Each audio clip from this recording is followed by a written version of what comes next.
ഗുരുതരമായ മറ്റൊരു വിഷയം, ഗുരുതരമായ ക്രമക്കേട് ശബരിമലയിൽ നടന്നിട്ടുണ്ടെന്നിട്ടുള്ള ഇന്നിപ്പോ കോടതിയുടെ പരിഗണനയിൽ വന്ന റിപ്പോർട്ടിൽ സൂചിപ്പിക്കുന്നുണ്ട്. 400-ലധികം ഗ്രാം സ്വർണ്ണത്തിൽ വേരിയേഷൻ സംഭവിച്ചിട്ടുണ്ടെന്ന അടക്കമുള്ള റിപ്പോർട്ട് കോടതിയുടെ മുമ്പിൽ വന്നിട്ടുണ്ട്. സ്വാഭാവികമായിട്ടും എന്തായിരിക്കും സർക്കാർ ഈ വിഷയത്തിൽ സ്വീകരിക്കുന്നത്? അല്ല, അതില് വേറെ പ്രശ്നങ്ങളില്ലല്ലോ. അവിടെ എന്താണോ ക്രമക്കേട് ഉണ്ടായിട്ടുണ്ടെന്ന് കാണുന്നത് അതിന്റെ മേലെയുള്ള കാര്യങ്ങൾ അന്വേഷിക്കാനാണ് ഒരു സ്പെഷ്യൽ ഇൻവെസ്റ്റിഗേഷൻ ടീമിനെ ഇപ്പോൾ നിശ്ചയിച്ചിട്ടുള്ളത്. അത് ഹൈക്കോടതി തന്നെ അവരുടെ മുന്നിൽ വന്ന പ്രശ്നങ്ങൾ വെച്ചുകൊണ്ട് ചെയ്തിട്ടുള്ള കാര്യമാണ്. അതിന്റെ ഭാഗമായുള്ള അന്വേഷണം തുടങ്ങിയിട്ടുണ്ട്. നിർബന്ധമായും ഈ പറയുന്ന ഏതെങ്കിലും കുറ്റവാളികളുണ്ടെങ്കിൽ അവരെല്ലാം ആ നിയമത്തിന്റെ കരങ്ങളിൽ പെടുമെന്നത് സംശയിക്കേണ്ട കാര്യമില്ല. യഥാർത്ഥത്തിൽ അത്തരമൊരു നിലപാട് ഹൈക്കോടതി എടുത്തപ്പോൾ തന്നെ അതിൽ ഗവൺമെന്റ് ആവശ്യമായ എല്ലാ പിന്തുണയും പ്രഖ്യാപിച്ചിരുന്നു. ഹൈക്കോടതിയുടെ മുന്നിൽ ഏതു തരത്തിലുള്ള അന്വേഷണം വന്നതിനെ പറ്റിയും ഗവൺമെന്റ് എന്ന് പറയുമ്പോൾ ദേവസ്വം ബോർഡും ദേവസ്വം വകുപ്പും അവർ വ്യക്തമായ അഭിപ്രായവും രേഖപ്പെടുത്തിയിരുന്നു. അപ്പോൾ അതിന്റെ ഭാഗമായി മറ്റു പ്രശ്നങ്ങളില്ല. ഗവൺമെന്റും ഹൈക്കോടതിയും രണ്ട് ഭാഗത്തല്ല, ഒരേ കാഴ്ചപ്പാടേ ഉള്ളൂ. ഇതിൽ കുറ്റം ആരെങ്കിലും ചെയ്തിട്ടുണ്ടെങ്കിൽ ആ കുറ്റം ചെയ്തവർ നിയമത്തിന്റെ കരങ്ങളിൽ എത്തിപ്പെടണം. ആവശ്യമായ ശിക്ഷ അവർക്ക് ഉറപ്പാക്കണം. ഇതാണ് ഗവൺമെന്റ് കാണുന്ന കാര്യം. ആ വഴിക്ക് കാര്യങ്ങൾ നീങ്ങിക്കൊണ്ടിരിക്കും.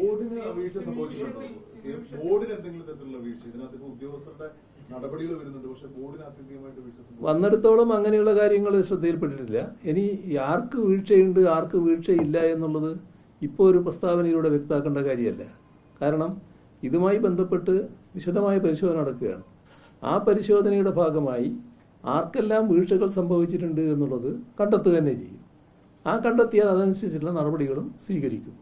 എന്നാൽ വന്നിടത്തോളം ബോർഡിനെ സംബന്ധിച്ചൊരു പരാമർശം വന്നിട്ടില്ല.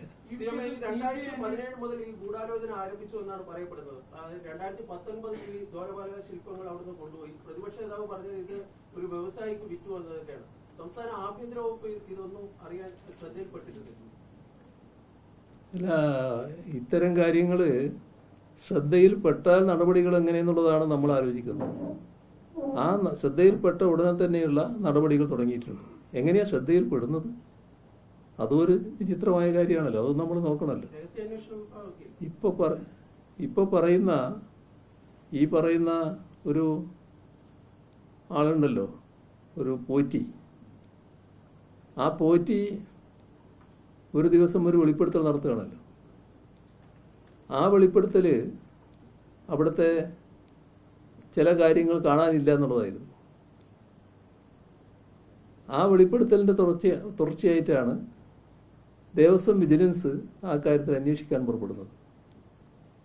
ആ അന്വേഷണം എത്തിച്ചേർന്നത് എവിടെയാ? അവിടെ ഉള്ള ഒരു പീഠം, പീഠത്തിന് എന്തോ ഒരു പ്രത്യേക പേരുണ്ട്. ആ പീഠം അവിടുന്ന് മാറ്റിയിരിക്കുന്നു. അത് ഈ പറയുന്ന പോറ്റിയുടെ ഒരു ബന്ധുഗൃഹത്തിലെത്തിയിരിക്കുന്നു. അപ്പോൾ ഏതോ ഒരു വ്യക്തമായ ഗൂഢാലോചനയുടെ ഭാഗമായി നടന്നൊരു കാര്യമായിരുന്നു അത്. ആ ശബരിമലയും പരിസരങ്ങളിലും നല്ലതുപോലെ ബന്ധപ്പെട്ടുകൊണ്ടിരിക്കുന്ന ഒരാളാണ് ഈ പോറ്റി എന്നത് ഇപ്പോൾ പലതരത്തിലും വ്യക്തമായിട്ടുണ്ട്. അപ്പോൾ ഏതോ ഒരു ഗൂഢാലോചനയിലൂടെ ആ ഘട്ടത്തിൽ നടക്കുന്ന അയ്യപ്പ സംഗമം, ആഗോള സംഗമം, ആ ആഗോള സംഗമത്തെ മറ്റൊരു തലത്തിലേക്ക് എത്തിക്കുക, അതിനുവേണ്ടിയുള്ള ഒരു ഗൂഢാലോചനയുടെ ഭാഗമായി ഈ പോറ്റിയടക്കം ഇത്തരമൊരു ആരോപണം ഉന്നയിക്കുകയായിരുന്നു. ആ പോറ്റിയുടെ ബന്ധുഗൃഹത്തിൽ നിന്ന് ഈ കാണാതായ പീഠം കണ്ടെത്തിയതോടെ ആ കാര്യം സ്ഥിരീകരിക്കപ്പെട്ടു. പക്ഷേ ആ ഗൂഢാലോചനയിൽ പങ്കാളികളായവരെക്കുറിച്ച് അത്ര കണ്ട് പുറത്തു വരരുത് എന്ന് പലർക്കും നിർബന്ധമുള്ളതുകൊണ്ട് അതങ്ങനെ വന്നില്ല എന്നാണ് തോന്നുന്നത്. ഈ അന്വേഷണം കൃത്യമായി നടക്കട്ടെ. ആ അന്വേഷണം നടന്നാലുണ്ടാകുന്ന ഗുണം, ഇതിലാരൊക്കെ നേരിട്ട് പങ്കാളിത്തം വഹിച്ചിട്ടുണ്ട്, ആരൊക്കെ പുറമേ നിന്ന് സഹായിച്ചിട്ടുണ്ട്, പുറമേ നിന്നുള്ള പങ്കാളിത്തം ആർക്കൊക്കെ ഉണ്ട്, അത്തരം കാര്യങ്ങളിലേക്കൊക്കെ പോകും.